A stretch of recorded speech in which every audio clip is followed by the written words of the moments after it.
Double ಗೋಡ. Double hotel ಜಾಸ್ತಿ use ಮಾಡೋದು ಏನಕ್ಕಂದ್ರೆ ವಡೆನು quantity ಬರುತ್ತೆ. ಇವಾಗ ನಮ್ಗೆ ಒಂದು ಕೆಜಿಗೆ ಇಷ್ಟೇ ಟಾರ್ಗೆಟ್ ಇರುತ್ತೆ. Okay okay. ಆ ಟಾರ್ಗೆಟ್ ಇಂದ ಕರೆಕ್ಟ್ ಆಗಿ ಇಲ್ಲಿ ನಾವು ರೀಚ್ ಮಾಡ್ತೀವಿ. ಯಾರಾದ್ರೂ ಅಡುಗೆ ಯಾರೇ ಓಕೆ ಓಕೆ. ಟಾರ್ಗೆಟ್ ಅಂತ ಇರುತ್ತೆ. ಒಂದು ಲೀಟರ್ಗೆ ಇಷ್ಟು ಬೇಳೆ ವಡೆ ಬರ್ಬೇಕು. ದೊಡ್ಡದಾದ್ರೆ ಸ್ವಲ್ಪ ಕಮ್ಮಿ ಬರುತ್ತೆ, 50-60 ಬರುತ್ತೆ.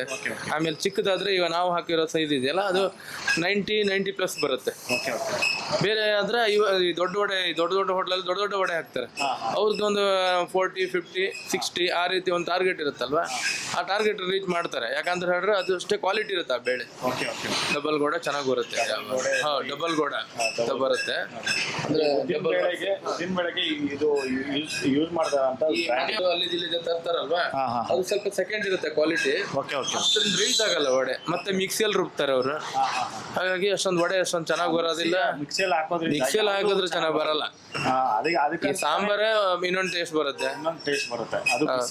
ಹೌದು, ಬಿಸಿ ಆಗ್ಬಿಡುತ್ತೆ. ಮತ್ತೆ ಅಷ್ಟೊಂದು ನುಣ್ಣಗ್ ಬರಲ್ಲ. ಅಂದ್ರೆ ಇವಾಗ ಗುದ್ದಿ ಮಾಡೋದಕ್ಕೂ ರುಬ್ಬಿ ಮಾಡೋದಕ್ಕೂ ವ್ಯತ್ಯಾಸ ಇರುತ್ತೆ. ಅದು ಮಿಕ್ಸಿಯಲ್ಲಿ ಏನಂದ್ರೆ ಕಟ್ ಆಗಿ ನೈಸ್ ಆಗೋದು. ಇದು ಆಗಲ್ಲ, ಜಜ್ಜಿ ನೈಸ್ ಆಗೋದು. ಆ ರೀತಿ ಆದ್ರೆ ಚೆನ್ನಾಗಿ ಬರುತ್ತೆ. ಈ ಉದ್ದಿನ ಬೇಳೆ ಆಗ್ಲಿ, ಚಟ್ನಿ ಯಾವುದೇ ರೀತಿ ಹೌದೌದು.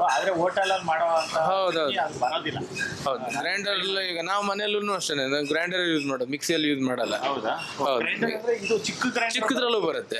ಚಿಕ್ಕದ್ ಬರುತ್ತೆ, 2 ಲೀಟರ್ ಬರುತ್ತೆ. 1.5 ಲೀಟರ್ ಎಲ್ಲಿ ಸಿಗುತ್ತೆ? ಅದು ಸಿಗುತ್ತೆ ಎಲ್ಲ ಮಾರ್ಕೆಟ್ ಎಲ್ಲ ಬರುತ್ತೆ. ಹೌದು, ಸಿಟಿ ಮಾರ್ಕೆಟ್ ಸಿಗುತ್ತೆ, ಇಲ್ಲೂ ಸಿಗುತ್ತೆ. ಗ್ರೈಂಡರ್ ಅಂತ ಬರುತ್ತಲ್ಲ ಒಂದು, ಆ ತರ ಗ್ರೈಂಡರ್ ಅಲ್ಲೂ ಮಾಡ್ಬೋದು, ಏನ್ ತೊಂದ್ರೆ. ಯಾವಾಗ ಈ ಕಲ್ಲು ಇರುತ್ತಲ್ವಾ, ಅದು ಚೆನ್ನಾಗಿ ಬರುತ್ತೆ. ಮಿಕ್ಸಿಯಲ್ಲಿ ಅಂದ್ರೆ ಬ್ಲೇಡ್ ಅಲ್ವಾ ಅದು. ಹೌದು, ಅದು ಕಟ್ಟಾಗಿ ನೈಸ್ ಆಗೋದು ಓಡ್ತಾ. ಈ ಕಲ್ಲಲ್ಲಾದ್ರೆ ಕರೆಕ್ಟ್ ಜಜ್ಜಿ ಒಂಥರ ಹಾಲು ಬಂದಂಗೆ ಬರುತ್ತೆ. ಆವಾಗ ಇಡ್ಲಿ ಆಗ್ಲಿ, ದೋಸೆ ಆಗ್ಲಿ, ಹೌದು, ಇಡ್ಲಿ ಆಗ್ಲಿ, ದೋಸೆ ಆಗ್ಲಿ, ಪ್ರತಿಯೊಂದೂ ಚೆನ್ನಾಗಿ ಬರುತ್ತೆ. ಸ್ಮೂತ್ ಬರೋದು ಹಾಗೇನೆ. ಈ ಮನೇಲಿ ಏನಂದ್ರೆ ಮಿಕ್ಸಿಯಲ್ಲಿ ರುಬ್ತಾರೆ, ಅದು ಹಾರ್ಡ್ ಬರುತ್ತೆ.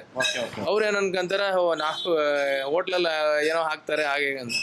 ಏನು ಹಾಕಲ್ಲ. ಅಂದ್ರೆ ರುಬ್ಬೋದ್ರಿಂದ ಸ್ವಲ್ಪ ಡಿಫ್ರೆಂಟ್ ಬರುತ್ತೆ ಅಷ್ಟೇ. ಟೇಸ್ಟ್ ಹೌದು, ಹಾಗೆ. ಸರಿ.